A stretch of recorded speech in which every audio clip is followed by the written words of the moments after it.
الامثلة ثم ادخل كان على الجمل الآتية، آپ کہتے ہیں کہ یہ پہلی جو مثالیں ہیں ان کو آپ اچھی طرح دیکھیں، ان پر غور کریں. ثم ادخل كان، پھر ان جملوں کے اوپر آپ نے کانا کا جو ہے استعمال کرنا ہے، پھر دیکھنا ہے کہ اس میں کیا فرق پیدا ہوتا ہے. تو کانا کے ہم نے بات پڑھا تھا کہ کانا جو ہے ایک تو ماضی کا معنی دیتا ہے، اور پھر کانا کے بعد جو پہلا اسم ہوتا ہے اس کا کوئی معاملہ نہیں ہوتا، لیکن اس کا جو آخری اسم یا اس کی خبر جو ہوتی ہے، جس چیز کے بارے میں وہ خبر دے رہا ہوتا ہے، اس کے آخری حرف کے اوپر زبر آ جاتی ہے. تو دیکھیں المدرس فی الفصل، تو کانا اگر ہم لگائیں گے تو کہیں گے کان المدرس فی الفصل، تو کانا لگانے سے اس کا معنی ماضی کے ساتھ خاص ہو جائے گا، یعنی مدرس سے مراد ٹیچر ہے، یعنی ٹیچر کلاس میں تھا. المدرس فی الفصل اس کا مطلب ہے کہ ٹیچر کلاس میں ہے. کانا کی لگنے کی وجہ سے اس کا مطلب بن جائے گا تھا. پھر آگے انہوں نے قبل خمس دقائق یہ ساتھ میں ایڈیشن کر دی، جس سے مزید جو ہے تاکید ہو جاتی ہے اور پتہ چل جاتا ہے کہ یہ ماضی کے بارے میں بات ہو رہی ہے کہ کان المدرس فی الفصل قبل 5 دقائق، کے 5 منٹ پہلے. دقائق دقیقہ کی جمع ہے اور اس کو کہتے ہیں منٹس، کہ 5 منٹس پہلے ٹیچر کلاس میں تھے. اسی طرح الطلاب فی المکتبہ، اسٹوڈنٹس لائبریری میں ہیں. اب اسی طرح ہم اس کو ماضی کے صیغے میں لانا چاہتے ہیں تو ہم کہیں گے پاسٹ کے صیغے کے لیے کہیں گے کان الطلاب فی المکتبہ قبل نصف ساعہ. تو پاسٹ ٹینس کے لیے ہم کہیں گے کان الطلاب فی المکتبہ قبل نصف ساعہ، کہ آدھا گھنٹہ پہلے، ساعہ گھنٹہ، نصف آدھا، تو آدھا گھنٹہ پہلے اسٹوڈنٹس لائبریری میں تھے. امی فی المطبخ، میری امی کچن میں ہیں، مطبخ کچن. پھر ابھی اس کے لیے جو کانا کا لفظ آئے گا مؤنث کے طور پہ آئے گا کانت، اور پھر اس کو ماضی یا پاسٹ ٹینس کے معنی میں لے جائے گا. کانت امی فی المطبخ قبل قلیل، کہ تھوڑی دیر پہلے میری امی کچن میں تھیں. اب دیکھ لیں آگے اسی طرح آپ نے بنانا ہے المدیر فی غرفتی. اب مؤنث کا بھی آپ نے خیال رکھنا، مؤنث کے ساتھ کانت آئے گا اور مذکر کے ساتھ کانا. المدیر فی غرفته، تو ہم کیسے بنائیں گے کان المدیر فی غرفته قبل ساعت، 1 گھنٹہ پہلے پرنسپل اپنے کمرے میں تھے، یا جو کوآرڈینیٹر ہے یا کوئی بھی جو بڑا ہوتا ہے.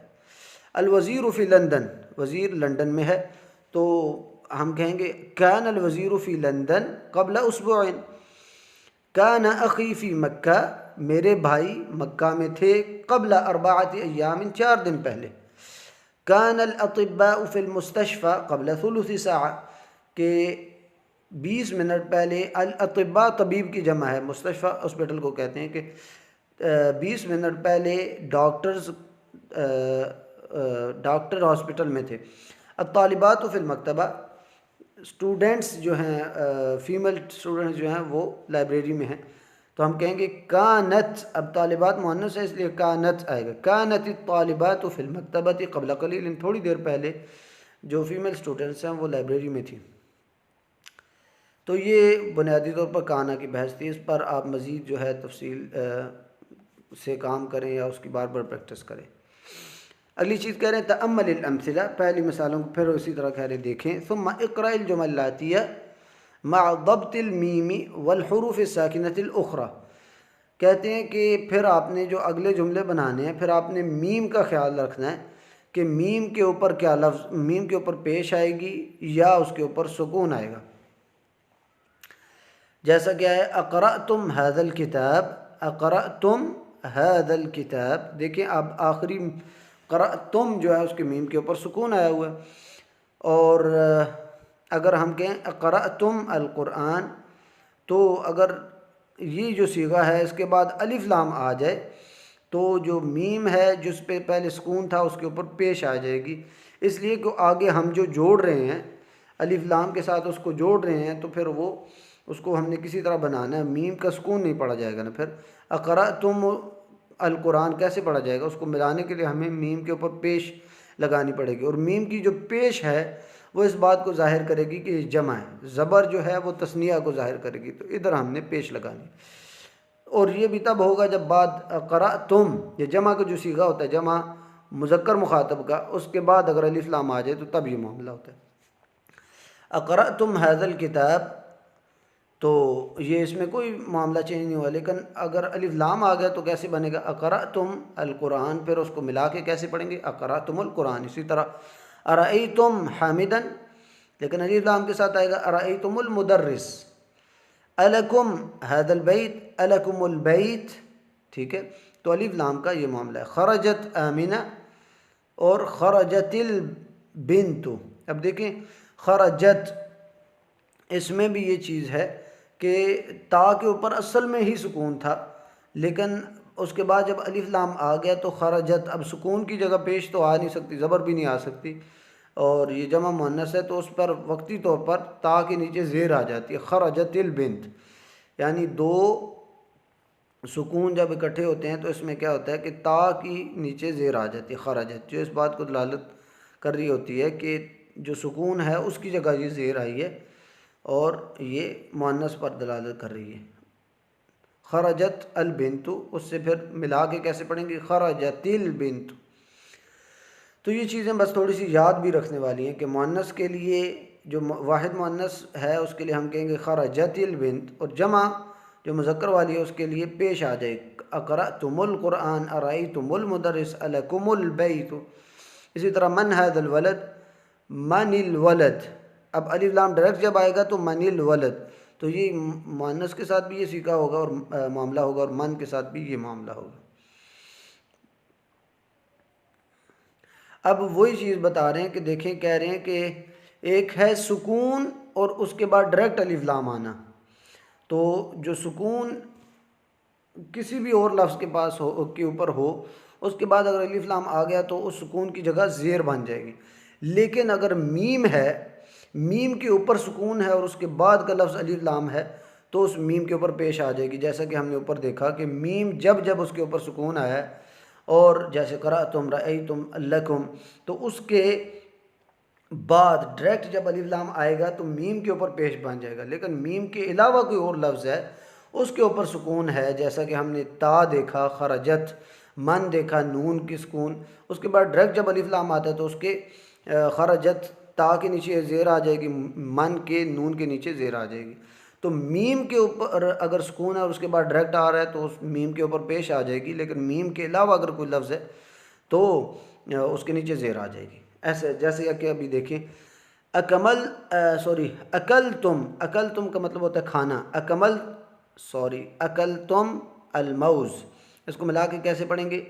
اکلتم الموز، جیسا کہ ہم نے پڑھا تھا کہ میم کے اوپر جب ہوگا تو اس کے اوپر پیش آ جائے گی، میم کے سکون کے بعد الف لام آئے گا تو ہم میم کے اوپر پیش لے کے آئیں گے۔ اکلتم الموز، موز کیلے کو کہتے ہیں، آپ نے کیلا کھایا۔ دخلتم المسجد، آپ مسجد داخل ہوئے۔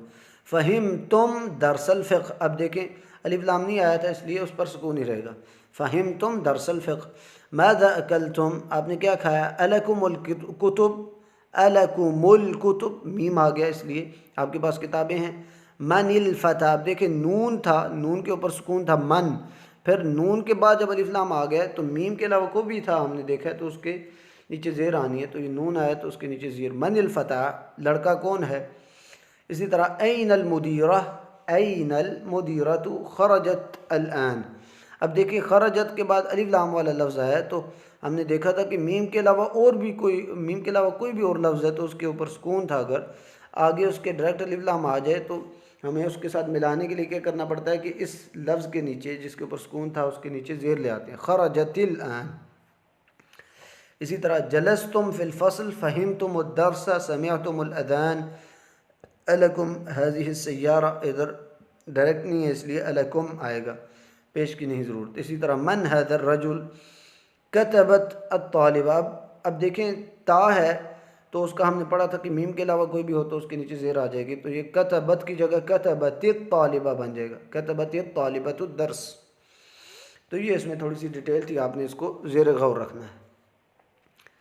اگلی چیز ہے تأمل ما یلی، کہتے ہیں ان چیزوں پہ آپ نے غور دینا ہے۔ ضربہ یہ فعل تھا، ضربہ اس نے مارا، اس میں فاعل بھی شامل ہے، ضربہ اس مذکر نے مارا، اور مؤنث کے بارے میں ہم کہیں گے اس مؤنث نے مارا جو غائب ہے تو اس کے بارے میں ہم کہیں گے ضربت، ضربت۔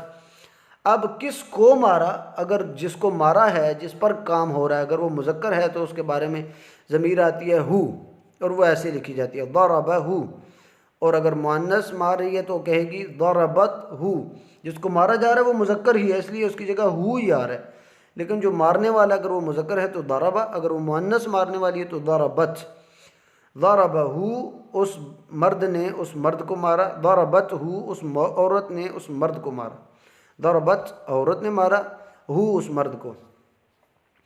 اسی طرح ضربتا، اب یہ ہم نے پیچھے غائب کی بات کر لی، ضربہ مذکر، ضربت مؤنث غائب کے لیے۔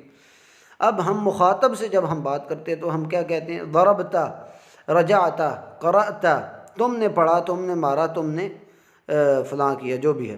ضربتا، اب تم نے مارا، اب مارنے والا کون ہے؟ تم، لیکن کس کو مارا؟ اگر جس کو مارا ہے وہ مذکر ہے تو اس کی جگہ جو ضمیر آئے گی وہ ہو آئے گی۔ ضربتہ، ضربتہ، تم نے مارا اسے۔ اب یہ تو ہے اب جب مذکر سے مخاطب ہوتے ہیں، جب مؤنث سے مخاطب ہوتے ہیں تو ہم کہتے ہیں ضربتی، اور جب اس کے آگے ضمیر آتی ہے مذکر کی تو ہی بن جاتی ہے، اس لیے کہ ہم ضربتی یہ تھوڑا سا مشکل ہو جاتا ہے، اس لیے عربوں کے ہاں یہ رول پایا جاتا ہے کہ ضربتی جب مؤنث سے مخاطب اب ہوتے ہیں تو اس کے بعد جب ڈائریکٹ کی ضمیر آتی ہے تو اس کے اوپر پیش کی جگہ زیر آ جاتی ہے، ضربتی ہی۔ تو یہ ایک تھوڑی سی آپ نے چیز یاد رکھنی ہے، ضربتی ہی، باقی سب میں وہی ہے، پیش والا رہے گا، ضربہ، ضربتہ، ضربتہ، لیکن اس میں تھوڑی سی ترتیب ہے کہ آپ جب مخاطب مؤنث سے ہوتے ہیں تو پھر ہا کے نیچے بھی زیر آ جاتی ہے، ضربتی ہی۔ پھر اپنے بارے میں جب ہم بتائیں گے تو کہیں گے ضربتو، وہی معاملہ، ضربتو، میں نے مارا اسے۔ اور اسی طرح جب جمع ہوگی، جمع مذکر کی جن سے ہم مخاطب ہوں گے تو ہم کہیں گے ضربتم ضربتم اب تم جو ہے یہ تو جمع پہ دلالت کر رہا ہے، لیکن پھر ہا کو ملانے کے لیے درمیان میں وہ بھی آ جائے گی، اور وہ جو ہے وہ جو ہے جمع کو ہی ظاہر کر رہی ہوگی، ضربتموہ بن جائے گا، ضربتموہ، ضربتموہ۔ اصل میں کیا تھا؟ ضربہ، پھر تم جو ہے جمع مذکر مخاطب کے لیے آتا ہے، جب ہم تم کہتے ہیں، ضربتم، رجعتم، تم سب واپس آئے، تم سب نے مارا، ضربتم، تم سب نے مارا پھر اس کے کے ملانے کے لیے درمیان میں وہ بھی آ جاتا ہے، ضربتم وہ عجیب سا بن جاتا ہے، تو عربوں کے ہاں یہ چیز ہوتی ہے، ضربتموہ۔ تو اب اسی کی طرف آتے ہیں، اس کی پریکٹس کی طرف۔ این الطالب الجدید، این الطالب الجدید، نیا اسٹوڈنٹ کہاں ہے؟ رأیتموہ، کیا، رأیتم، پھر آگے واو اسی کو ملانے کے لیے، رأیتموہ، کیا آپ سب نے اسے دیکھا ہے؟ اس طالب علم کی طرف اشارہ کیا جا رہا ہے جو جدید ہے۔ این الطالب الجدید، نیا اسٹوڈنٹ کہاں ہے؟ ارأیتموہ، کیا رأیتموہ، تم سب نے اسے دیکھا ہے۔ اسی طرح این الحیہ، این الحیہ، حیہ کہتے ہیں اژدہا جو سانپ ہوتا ہے بڑا، اور یہ مؤنث ہے، این الحیہ، وہ اژدہا یا بڑا سانپ کہاں ہے؟ اقتلتموہا، اب ہا حیہ مؤنث تھی نا، اس لیے اس کی جگہ ہا آیا آخر میں، شروع کا حمزہ جو ہے وہ سوال کے لیے، کیا قتلتموہ، قتل اس نے مارا، قتلتا تم نے مارا، اور قتلتم تم سب مردوں نے مارا، پھر ہا آخر میں جو ہے اس سے ملانے کے لیے واو بھی آ جاتا ہے، قتلتموہا، ہا حیہ کی طرف اشارہ، حیہ، کہ کیا آپ نے اس سانپ کو یا اس اژدہے کو مارا ہے۔ اسی طرح ھذا درس سہل، یہ درس آسان ہے، افہمتموہ، وہی درس کی طرف اشارہ ہے، کیا فہم سمجھا ہے، تم سب نے، افہمتم، کیا آپ سب نے سمجھا ہے، اسے۔ تو این المدرسون، اب دیکھیں مدرسون جمع ہے مدرس کی، این المدرسون، ٹیچرز کہاں ہیں، اساتذہ کہاں ہیں، تو ان کی جگہ، جمع کی جگہ ضمیر کیسے آتی ہے؟ ہم۔ تو پھر ڈائریکٹ سوال کیا گیا ارأیتموہم، دیکھیں مذکر جو تھا جس کو ڈھونڈا جا رہا ہے اس کو کہیں گے، یا جس کے بارے میں بات کی جا رہی ہے، ارأیتموہ، پھر مؤنث کے لیے اقتلتموہا، پھر جمع مذکر کے لیے ہم نے کیا کہا؟ ارأیتموہم، اور جمع مؤنث کے لیے کیا آئے گا؟ ارأیتموہن۔ تو یہ چیز آپ نے تھوڑی سی زیر غور رکھنی ہے، اور یہی اس چیپٹر کا مرکزی موضوع تھا۔ اب کہہ رہے ہیں کہ ان سوالوں میں سامنے ضمیر لگا دیے، بس آپ نے ساتھ میں ملا کے لکھنا ہے۔ رأیتم ہم، اب اس کو آپ کیسے ملا کے لکھیں گے؟ رأیتموہم، ٹھیک ہے۔ اسی طرح دوسرا ہے فہمتم اور ہا، پھر اس کو کیسے آپ ملائیں گے؟ فہمتموہا، آپ سب نے اسے سمجھا۔ اسی طرح غسلتی، یہ واحد مؤنث جو ہوتی ہے جس سے آپ مخاطب ہوتے ہیں اس کے لیے، مذکر کے لیے ہم کہتے ہیں غسلتا، تم نے دھویا، غسلتی تم لڑکی نے دھویا۔ اب غسلتی کے لیے آپ کو بتایا تھا ایک الگ قسم کا انداز ہے، اس میں تی کے بعد جب ہم ہا آتا ہے اس کے ہا کے نیچے بھی زیر آ جاتا ہے، تو یہ بنے گا غسلتی ہی، قرأتی ہی، رأیتی ہی، قتلتی ہی، وجدتی ہی۔ تو یہ سب بھی جب مؤنث مخاطب ہوگی تو اس کے بعد جو حمزہ ہا آئے گا اس کے نیچے بھی زیر آ جانی۔ البتہ یہ صرف ہا مذکر والا ہے، البتہ جو مؤنث والا ہا ہے وہ اسی طرح رہے گا۔ جیسے اگر مؤنث کے بارے میں ہم بات کریں تو ہم کہیں گے غسلتی ہا، جب مؤنث والا ہا آئے گا وہ اسی طرح رہے گا، لیکن جو مذکر والا ہا ہے تو اس کے نیچے زیر آ جائے گی، غسلتی ہی۔ اسی طرح وجدتو، جب اپنے بارے میں کہیں گے تو اس کا معاملہ وہی رہے گا، وجدتہو۔ اسی طرح قتل تم ہا، تو اس کو ملا کے کیسے کریں گے؟ قتل تم موہا، درمیان میں وہ بھی ایڈ ہو جائے گا۔ اسی طرح سمعتموہ۔ تو یہ بنیادی طور پر، اگلی چیزیں انشاءاللہ اگلی نشست میں لے کر چلیں گے۔